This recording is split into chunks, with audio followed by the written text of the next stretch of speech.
This is Sirach chapter 19, verse 22. It says, the knowledge of wickedness is not wisdom, neither at any time the counsel of sinners prudence. So like I was saying in Jeremiah 4 and 22, our people are wise to do evil, right? But to do good, they have no knowledge, right? But you can't become the best in lewdness.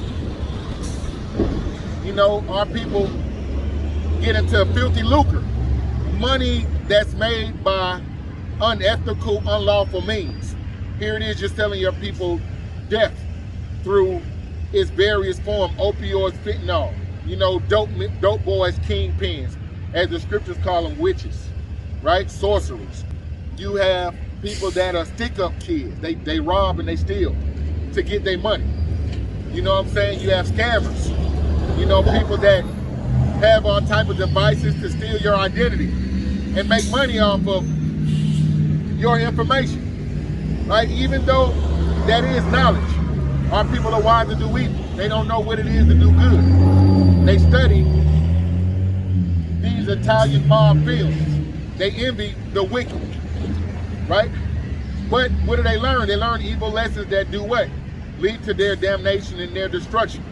This is why Sirach 19 and 22 says, the knowledge of wickedness is not wisdom, neither at any time the counsel of sinners prudence. The scriptures tell you to do nothing without counsel. But in this society, a woman to get pregnant, and what would she do? Take counsel with her aunts to tell her, you know, to advise her on what she should do, keep the baby, give it up for adoption. No, their counsel of sinners tell her to just go down to the abortion clinic and get and terminate the pregnancy, right? Why? Because they said the counsel of sinners is not prudence, right? So do nothing without counsel. But hey, what do? If someone is giving you advice, they're giving you instruction, they're giving you counsel, let that be someone that is reflecting and filtering whatever instructions, warning, counsel they give you through the scriptures. Why? Because hey, you understand that that person is sound in their approach, sound in their judgment. Why? Because the Bible gives remedies on how we should resolve anything, right? So if that aunt was given sound counsel, what would she do? Hey, you laid in the bed, you need to make it. Hey, and I'll support you in raising this child, whatever you need to do. But by all means, don't go down to that Margaret Sanger, you know, like in the days of Herod and Pharaoh. Don't go sit on the birthing stool and kill your baby, right? But in this society, you have reprobates, because that's what it means to be devoid of judgment. Because Jeremiah 17 and 9 says, the heart is deceitful above all things and desperately wicked, right? This is why Proverbs 3 and 5 said, trust in the Lord with all your heart and lean not on your own understanding, right? Don't take counsel from some nigga that's leaning on his own understanding. He's winging it. He's being led by his flesh and by his emotion. No. It's saying trust in the Lord with all your heart and lean not on your own understanding. Why? Because what comes out of the hearts of men, you know, men that are not operating to the standard of the Bible, that are not living up to these laws, statutes, and commandments, that are just transgressive and disobedient, you know, how are they gonna resolve family issues? What dietary laws can they observe? Because their mind will tell them, hey, it tastes good, it's fried, it's battered. You see what I'm saying? Your mind will justify the most lewd and wicked things. Look here in this society with adultery.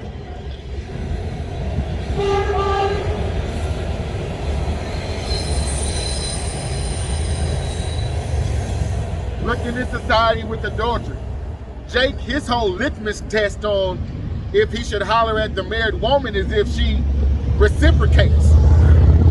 Here it is, this woman might be in the car with her man, and Jacob try to seduce her.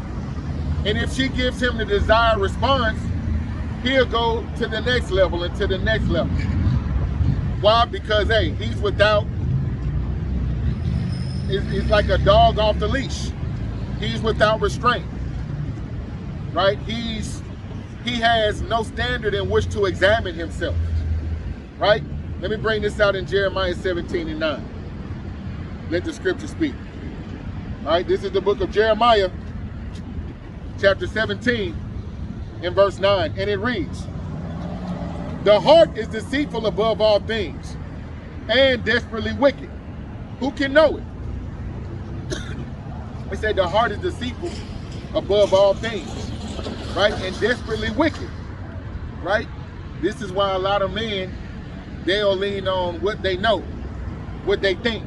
When 2 Esdras 14:34 tells us to subdue our own understanding, right? Whatever you think you know, it is totally irrelevant. You need to come with a broken, contrite spirit and be taught all over again, right? Let me bring this out in Sirach 3:24. This is the psychosis of a lot of Israelites, right? 2/3 of them. This is Sirach chapter 3. How you doing, brother? In verse 24, and it reads, "For many are deceived by their own vain opinion, and an evil suspicion has overthrown their judgment." Hey, that deceitful heart, right? It says one more time, Sirach 3:24. "For many are deceived by their own vain opinion, and an evil suspicion has overthrown their judgment." Their heart is deceitful. This is why you can't lean on your own understanding. Satan will plant a seed in your mind, and if you don't know how to rebuke that thought, that seed will grow to a weed, that weed will grow to a bush, that bush will grow to a tree, and your thoughts will water into a rainforest. And you can destroy yourself. You know, you might have a thought or idea about a man that's not substantiated. Why? Because that evil suspicion will have you looking at your own brother. Oh, that brother's this, that brother's that. I've seen it.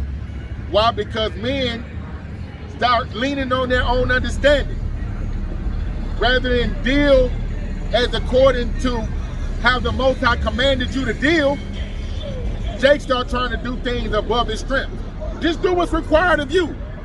If that brother's not right, you have a evil suspicion about him, rebuke your damn self. Because if he's not right, it's all things hidden will be revealed in the Most High's appointed time, as it is written.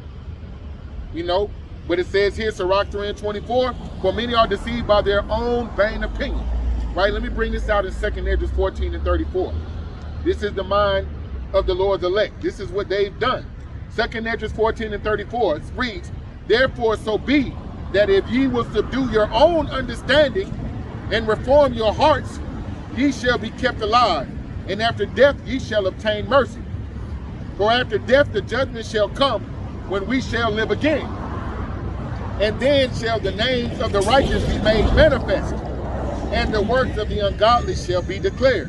Hey, all things hidden shall be revealed. But the point was, therefore, if so be that ye will subdue your own understanding. Many are deceived by their own vain opinion. The heart is deceitful above all things. Therefore, if you will subdue your own understanding and reform your hearts, ye shall be kept alive. Right?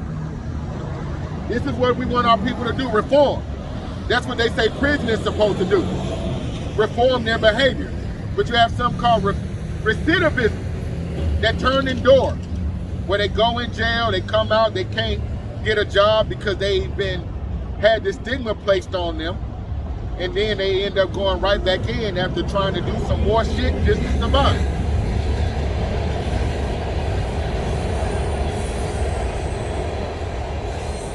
So prison doesn't reform our people. It just makes them better at their devilishment. And I've heard this nut last week tell me that the Nation of Islam has reformed more so-called black men in America than any other organization, when, hey, that's a Masonic fraternal brotherhood that not only killed, took part in a lot of murders. You know, allegedly, Biggie Smalls, Tupac, Malcolm X. Right? So how are they a reforming agent when most men that subscribe or adhere to that doctrine of these Ishmaelites, the Arabs, they actually pick up this understanding when they are in jail. You know, just like baptism. They go down a dry devil, they come up a wet devil. A lot of people go to jail, they pick up Christianity, they pick up Islam, and they come out and they be some of the biggest dope dealers. right? But while they was in jail, they was going to Bible study. They was praying 4 or 5 times a day. Their skin got cleared up. But hey, those religions are man-made and they are not reforming, right? The true reformation is seeking out the old path where is the good way and walking therein, right? Because you are reformed when you change your diet from eating pork, shrimp, crab, and lobster. Why? Because these laws tell you that you have a standard, you have a code. When you walk into that restaurant, you must inquire, does that gravy have pork in it? Why? Because that's what it is to be holy. We have a set of standards and laws that separate us from you all, right? That's reformation. That's change, right? When our people are confronted with family members, inviting them to come and join them in their paganism, Christmas, 4th of July, Valentine's, Thanksgiving, and so on and so forth, our people are reformed when they say, hey, we are holy. We can't observe that holiday. We can't come together in this solemn assembly of evildoers, right? Because we've changed. We observe the Purim, the Passover, the Feast of Unleavened Bread, and so on and so forth, right? You're reformed. See what I'm saying? Arab, he'll sell us tobacco, pork. You see what I'm saying? The Jew will sell us kosher pork. See what I'm saying? They'll push that bottle of filth on us. But once we come into the knowledge of being Israelites, we don't even promote selling pork to the other nations, right? We have civil laws on how we should treat one another that reform how we resolve conflicts among our nation.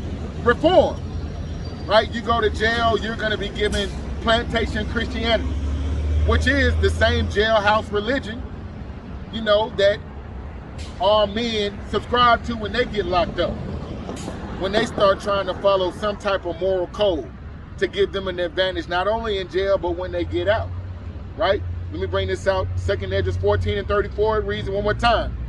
Therefore, if so be that ye will subdue your own understanding and reform your hearts, ye shall be kept alive, and after death ye shall find mercy, right? So it's about reforming your heart, because the heart is deceitful above all things. You know, Jake's vain opinion will tell him that this is the white man's book that he wrote. And we're trying to tell him, subdue your own understanding. And there are men that are in a position to teach you. They're apt to teach, you know, and this is their life's work. This is their vocation. But one thing that I understand, if someone believes, it's nothing that I can add to substantiate any information to add to your belief. Just like if you don't believe, it's nothing that I can tell you or say to persuade or convince you to believe. How you doing, brother? Good to see you. See what I'm saying? So, hey, faith was given and created with the elect from the womb. It said that in Jeremiah 1 and 5. Right from the womb, I knew you and I ordained you. I put this spiritual gift in you so that you won't buck up to my words. Right? You will be able to receive my words. I'm going to give you the eye salve. I'm going to put my spirit on. You're going to have the ears to hear and the eyes to see what is written plainly to give you an advantage in the last days. Hey, the Most High, he left us a remedy. See what I'm saying? Whenever you have a problem, you should want a solution. And this is a book of solutions for the Israelites. Whenever we have problems in the flesh, it's letting us know how we should resolve it. Right? But going back to the mind, right? Let me bring this out in Mark. Well, let me bring this out from within the hearts of men. Let me see if I can get that real quick. I'm gonna bring this out in the book of Mark, chapter 7 and verse 21, in relation to their mind and to that lie. Because we read that it's deceitful above all things and desperately wicked. This is why the Most High gave us something that we can filter all wicked demonic thoughts through and check ourselves and let us know the mind that we should be in. This is the book of Mark, chapter 7 and verse 21. It said, and he said, that which cometh out of man, that defileth man. For from within, out of the heart of men, proceed evil thoughts, adulteries, fornications, and murders, thefts, covetousness, wickedness, deceit, lasciviousness, and an evil eye, blasphemy, pride, foolishness. All these things come from within and defile the man, right? The heart is deceitful above all things and desperately wicked. Someone operating outside of the standard of these scriptural laws, standards, and laws, statutes, and commandments that were given to us to rebuke our thoughts. The scriptures tell us to examine ourselves daily that we be in the faith. When you think in certain thoughts, evil against your brother, unsubstantiated thoughts that are based on nothing but thoughts and ideas. Hey, even dreams, it said if it's not sin of the Most High, trust not in them. Yes, in the last days, men will have visions and dreams. But if it's not sin of the Most High, don't trust in it. That's your deceitful ass thoughts. That's your deceitful mind. Jude 1 and 6 calls this chains of darkness. The whole head is what? Sick. From the rooter to the tutor, we all defiled. And hey, the water Yahweh that the elect don't know who they are. Because Israel, even in their low, fallen, defiled state, will speak real proud as if they are not still cast off among the nations. As if they are the exception. Even the elect, they are not gonna be found with guile. Why? Because their sins are already covered. That righteousness in them, the Most High has already counted whatever men speak about them, not against them. Why? Because they are perfect in the same way that Abraham, Noah, Moses were all men after God's own heart. Yes, Moses slew an Egyptian. David, what did David do? Commit adultery. But yet they were men after God's own heart. They were able to maintain a standard of righteousness, right? Mark 7 and 21, one more time. From within, out of the hearts of men, proceed evil thoughts, adulteries, fornications, murders, thefts, covetousness, wickedness, deceit, lasciviousness, and an evil eye, blasphemy, pride, and foolishness. All these things come from within and defile the man, right? Let me bring this out in the book of 1 Timothy. 1 Timothy 1 and 9. All of that is what you're dealing with when you're dealing with a Jake that say, hey, I don't believe in the Bible. That's the white man's book. You're dealing with a demon. There are no limitations to what he might do.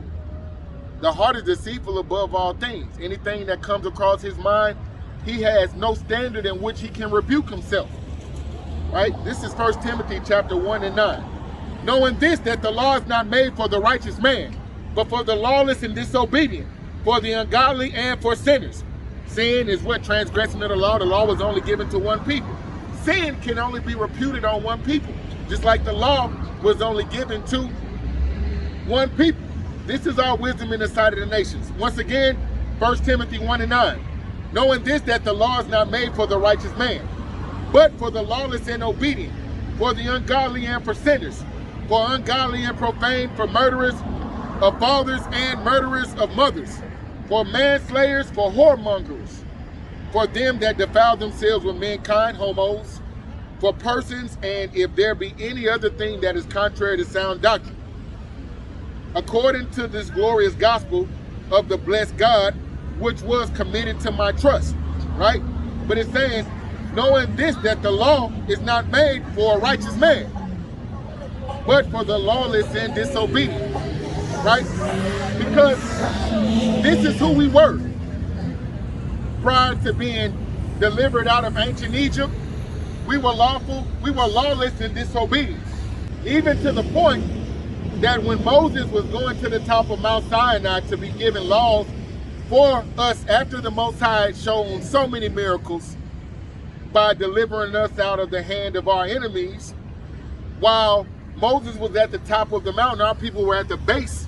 While he was at the summit, our people were at the base of the mountain, creating idols that they had learned about and that they had bent the knee to in ancient Egypt, right? Just to let you know why we needed that law. Even after our people were fed in the wilderness, manna from heaven, they saw Pharaoh's army being drowned in the Red Sea, which is archaeological history, anthropological history. You know, even in this time, Israel is an unbelieving, adulterous generation. You know, our people need the laws, because without the law, you know, we're languishing in the earth. This is why we come out to tell our people, hey, to return to the law. You have a standard that you should be living by. All aspects of your life should be governed by the tenets, laws, statutes, and commandments of your heritage, your historical document, right? But Jeremiah 17:4 said what? We're discontinued from our heritage. So a breadcrumb to let us know that we're truly the Israelites is for us to be in this lost, bamboozled state, right? Let me bring this out in the book of Hosea 4 and 6. That's what came to mind, so that's what I'm gonna bring out, right? Because the book of Hosea lets you know the condition of our people, the psychosis that they're under, right? This is the book of Hosea. Let me see if I get it. This is Hosea chapter 4, verse 6, and it reads, my people are destroyed for a lack of knowledge. Because thou hast rejected knowledge, I will also reject thee, that thou shalt be no priest to me. Seeing that thou hast forgotten the law of thy God, I will also forget thy children. But the point is, seeing that thou forgot the law of thy God. This is what is our wisdom in the sight of the nation, right? This is how the Most High expresses his love to us, by giving us a law, right? Let me bring this out in 2 Esdras 5 and 23, right? Because it's going to reiterate and bring the point home that the law is how the Most High shows that he truly loves us. This is what makes us his people. This is our wisdom in the sight of the nations, right? What makes us holy is our ability to observe these laws, statutes, and commandments, because that word holy means set apart. This is 2 Esdras chapter 5 and verse 23, and it reads, and he said, O Lord, that bears rule of every wood of the earth, and of all the trees thereof, thou hast chosen thee only one vine. Here comes the train.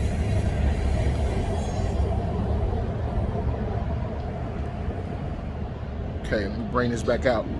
This is 2 Esdras chapter 5 and verse 23, bringing this out once again. At the water for your patience, Akim. Because I'm going into us being given a law that makes us chosen. This is how the Most High expresses his love to us, right? 2 Esdras chapter 5 and verse 23 reads, and said, O Lord, that bears rule of every wood of the earth, and of all the trees thereof, thou hast chosen thee only one vine, right? Jeremiah 2:21 lets us know that the Most High planted us a noble vine, holy, righteous, but we have turned to a degenerate plant of a strange vine unto him. So when he said, I've chosen thee, one vine, that's speaking of a twofold, right? You have the vine that, you know, the grape grows off of, but also the Lord refers to his people as that noble vine, right? One more time, 2 Esdras 5 and 23 reads, O Lord, that bears rule of every wood of the earth, and of all the trees thereof, thou hast chosen thee one only vine. So out of all the trees, the Most High has a chosen. Of all the vegetation, the vine. Reading on. And of all the lands of the world, thou hast chosen thee one pit. And of all the flowers, one lily. So out of all the lands, the Lord chose that one pit, being Jerusalem, which was a people before it was a place, but that land, the Most High has chosen that land. And right now you have bastards, illegitimate children dwelling in our land. And the Lord's people are in exile. Reading on, and of all the lands of the world thou hast chosen thee one pit, and of all of the flowers thereof one lily. Right? So of all of the flowers in botany, you have the rose, the tulip, the sunflower, but the chosen flower is the lily, right? Moving on, and of all the depths of the sea, thou hast filled thee one river. That's the Jordan River. And of all the builded cities, thou hast hollowed Zion unto thyself.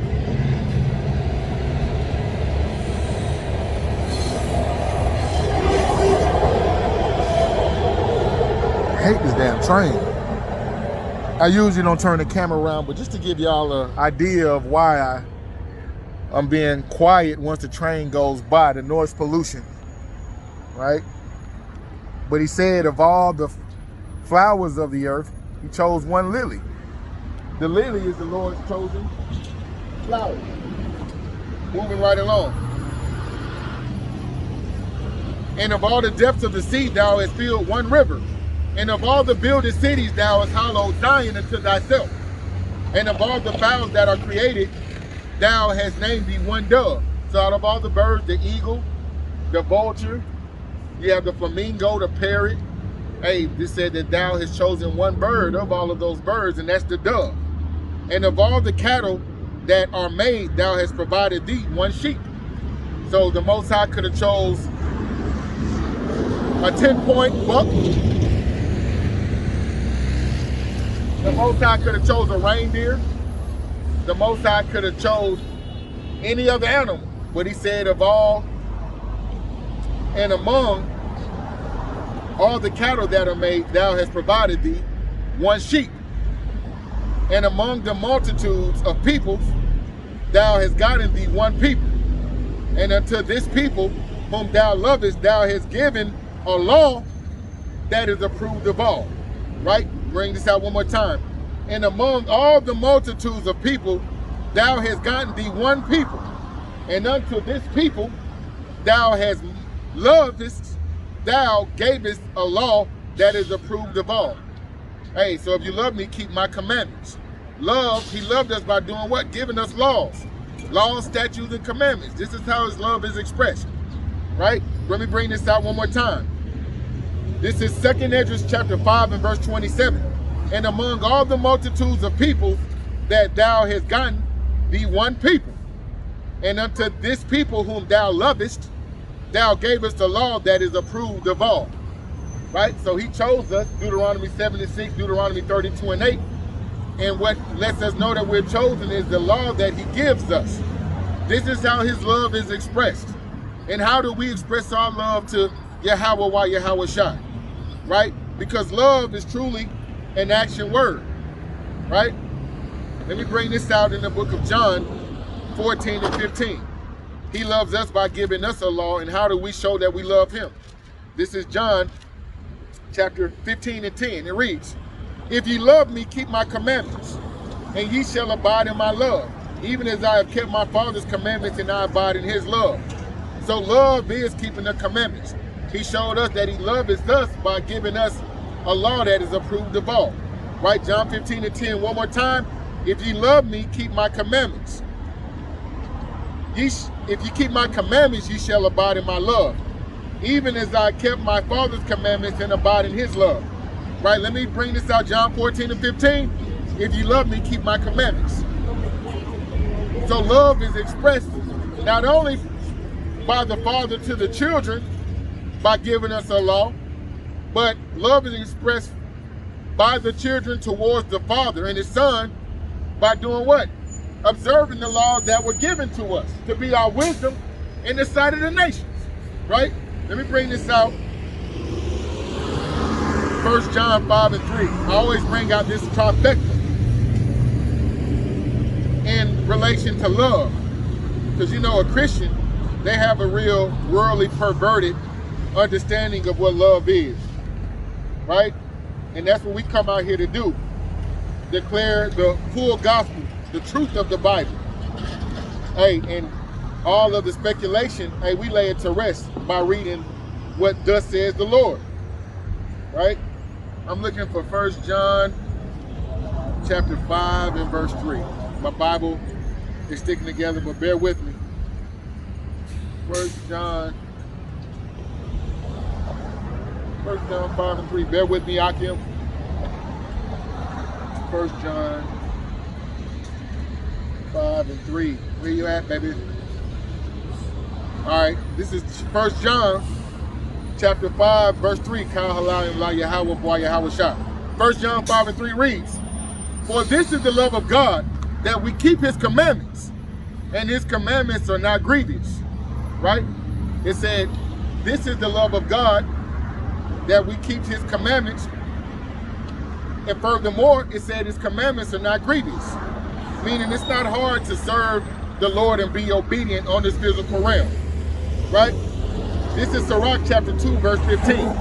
It said, "They that fear the Lord will not disobey his words, and they that love him will keep his ways." Hey, where is the good way? Jeremiah 6 and 16. Seek out the old path, where is the good way, and walk therein. Because that's what those that love him, the elect, are going to do. Let me bring this out one more time. This is the book of Sirach, chapter 2, verse 15, and it reads, "They that fear the Lord will not disobey his ways. They that fear the Lord will not disobey his word, and they that love him will keep his ways." See what I'm saying? They that love him, if you love me, keep my commandments, and they're not grievous unto you. See what I'm saying? But this is what a lot of our people find difficulty in doing. Following righteousness. Being obedient. Because in the same way that Noah found grace in those days, in those times, by what? Being obedient, being faithful, him and his house was preserved. He knew the secrets. He was a true visionary.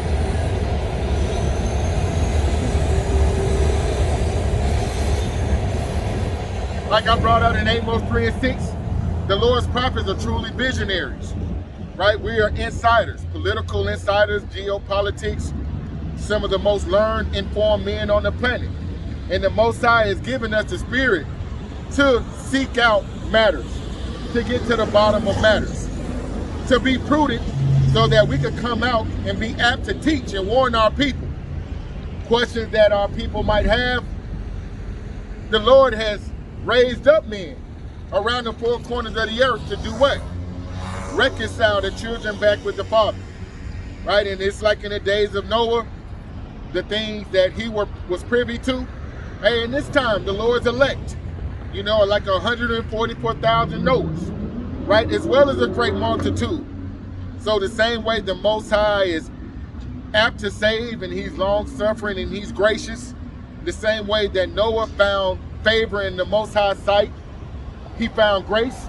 Hey, Revelation 7 and 4, let me get into the Lord's elect being gathered together out of the four corners of the earth, right? This is Revelation chapter 7 and verse 4, and it reads, "And I heard the number of them which were sealed, and there were sealed 144,000 of all tribes of the children of Israel," right? So this is the Lord's elect. Out of the 12 tribes, it's saying that, hey, it's going to be 12,000 men. 12 times 12 is 144,000. Those are going to be the governing body of the kingdom to come, right? It says, of the tribe of Judah was sealed 12,000, so it's going to go into each one of the tribes, and it's going to talk about the 12,000 men that were sealed from Judah on all the way down to Issachar, from each one of the 12 tribes, right? But then the scriptures also talk about a great multitude. Let me get into this very quickly. It says, "And after this I beheld, and lo, a great multitude, which no man could number, of all nations, all kindreds, and people and tongues," right?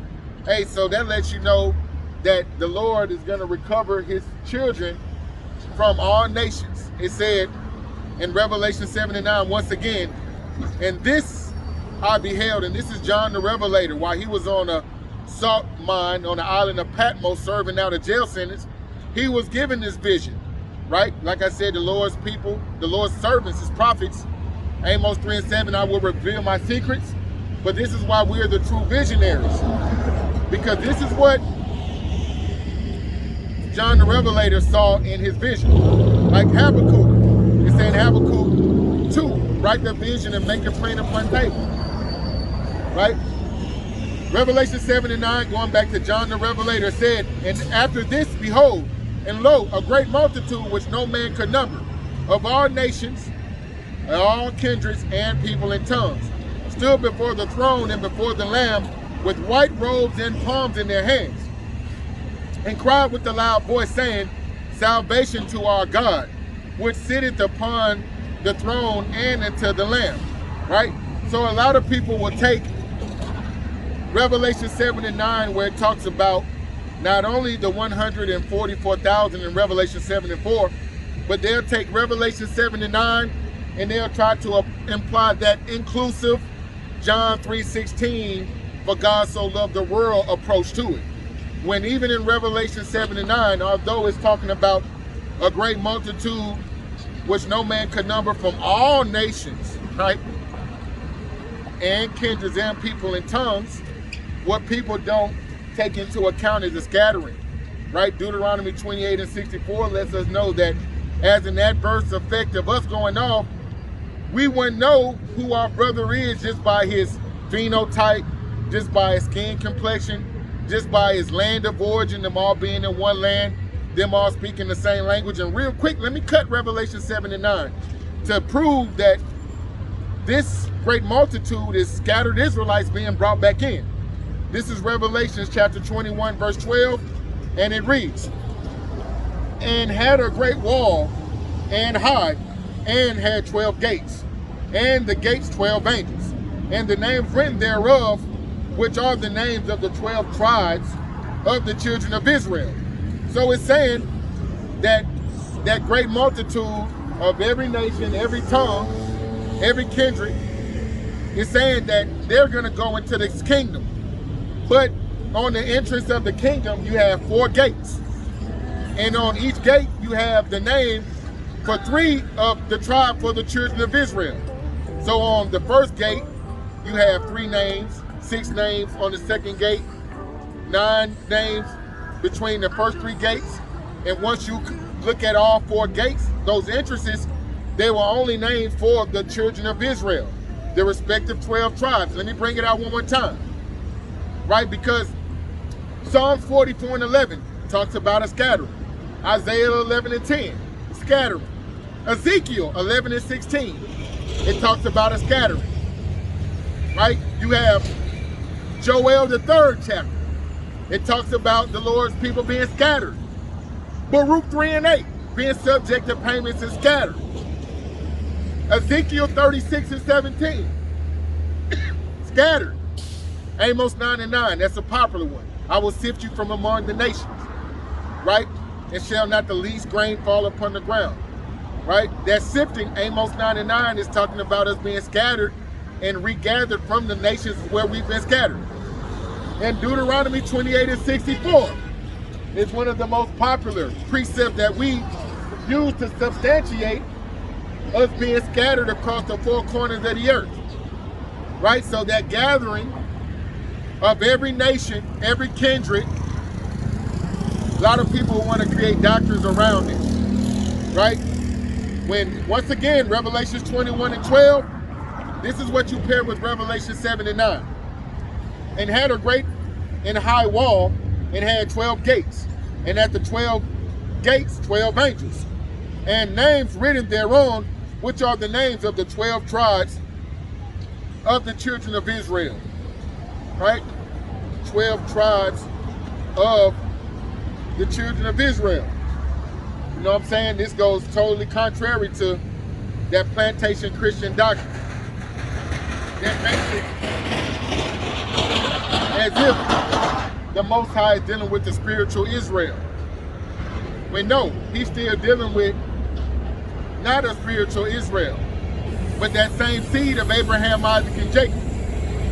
The covenant that he made with that seed is still intact to this day. Revelations 7 and 4, and the new covenant is for the same people that the old covenant was made with. I gotta add that. Hebrews 8 and 8, Jeremiah 31 and 31 proves that. The new covenant doesn't bring in the heathen, but rather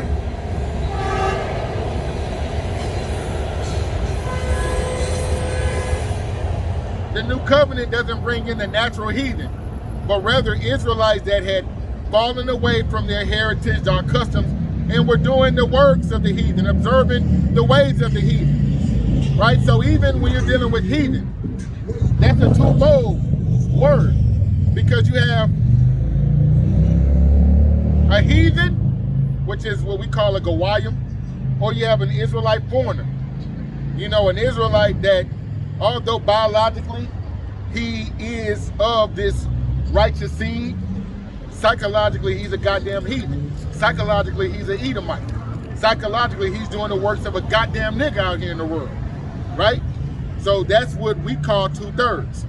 Although he can repent and he could be reformed, hey, lest they repent, they're gonna suffer the same fate of a heathen on this side. However, in the kingdom to come, they're gonna be healed. And we're not gonna have to teach them not to sin anymore. This is why the kingdom will be a perpetual righteous kingdom, and we won't be whisked off into captivity again. Why? Because our whole nation is gonna have the laws written in their inward parts, right? Jumping back to Revelation 7 and 9. Revelation 7 and 9, once again, after this, I beheld, and lo, a great multitude which no man could number, of all nations and kindreds and people and tongues, stood before the throne and before the Lamb, clothed with white robes and palms in their hands, right? So this great multitude, which no man could number, of all nations and kindreds and people and tongues, we proved in Revelations 21 and 12 that the kingdom had angels standing at each entrance, and each of the 4 entrances had names for 3 of each one of the 12 children of Israel, right? But I'm going to bring this out in the book of 2nd Esdras, chapter 2 and 42, just to further prove that, hey, that great multitude was not heathens, but rather Israelites being gathered back into the fold. This is 2nd Esdras, chapter 2 and verse 24.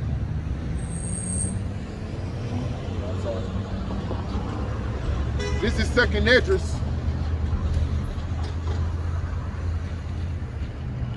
all right, this is 2nd Esdras chapter 2 and verse 42, and it reads, I, Esdras, saw upon Mount Zion a great people whom I could not number. This is the same vision that John the Revelator saw in Revelation 7 and 9. A great multitude which no man cannot see or number.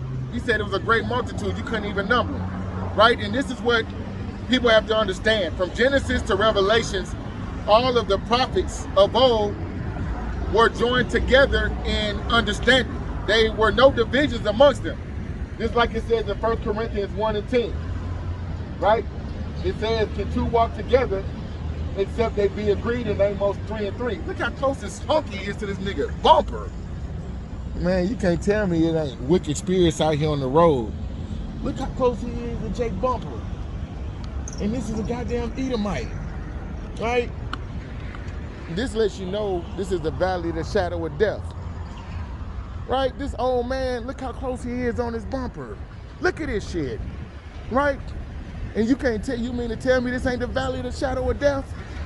He's so close on, how you doing, man? He's so close on his damn bumper. Look at this shit. You see what I'm saying? And this is a goddamn Edomite terrorizing this old man as he goes to probably get his prescription. Just wanted to show y'all, check that. We have enemies, man. Hey, and we're troubled on every side. This is why we need salvation. We should be in our own borders. We shouldn't even see these heathen nations. But here it is. You saw this old man driving his car while this Edomite, tried to intimidate him with his car. And, as we sojourn throughout the valley of the shadow of death, man, this is common. And these spirits get roused up. But you saw this is an old man, old enough to be somebody's granddaddy, and the way that he was driving aggressive, was trying to intimidate the man. And look, we're in the middle of the so-called ghetto in Esau. Do you think that's going to get him to curb his behavior? No. He gets more emboldened when he come around these little disenfranchised areas. He feel like, hey, I can really express and demonstrate my hatred. Why? Because, hey, I'm in the ghetto. I'm in the hood. Y'all don't value each other. Look, right? But, hey, the ghetto is the habitation of the Jews, as pursuant to the Zondervan Bible Dictionary. So, hey, the Most High is going to destroy this land, and he's going to beautify his people. But going right back to 2nd Esdras chapter 2 and verse 42, I was saying how the prophets of old were joined together in judgments.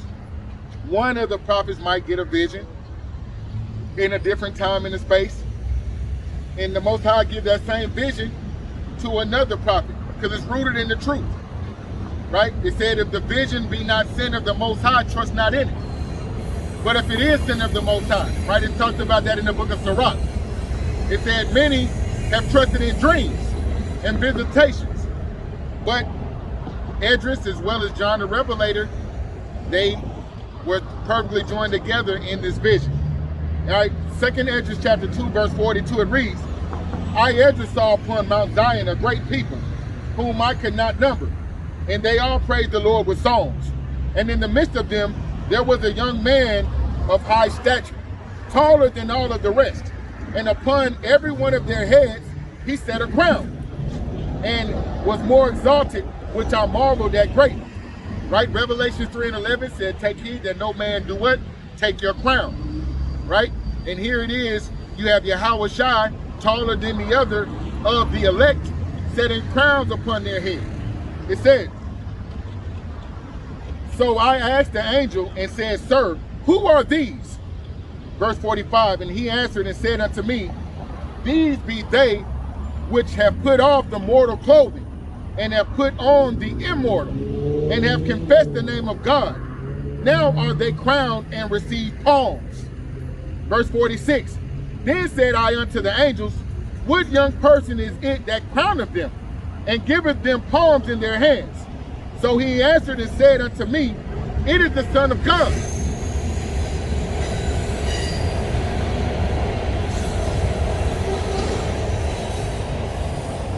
Let me bring this out one more time. I had some train pollution. This is 2nd Esdras chapter 2 and verse 46. Then said I unto the angel, what young person is it that crowneth them, and giveth them palms in their hands? So he answered and said unto me, it is the Son of God, whom they have confessed in the world. Then began I greatly to commend them that stood so stiffly for the name of the Lord. Right? That stood so stiffly for the name of the Lord. That's a cut to so-called Bishop Nathaniel of the IUIC that loves to venerate the name of Christ, right? Which is a Greek title. Jesus, which is a Greek title, right? They don't stand stiffly for the name of Yahweh while Yahweh Shai. Whenever Nate, this is a man that comes to mind in not declaring the name. Whenever he has the opportunity, just like a 501c3 charlatan, he shies away from that opportunity to declare the name. You know what I'm saying?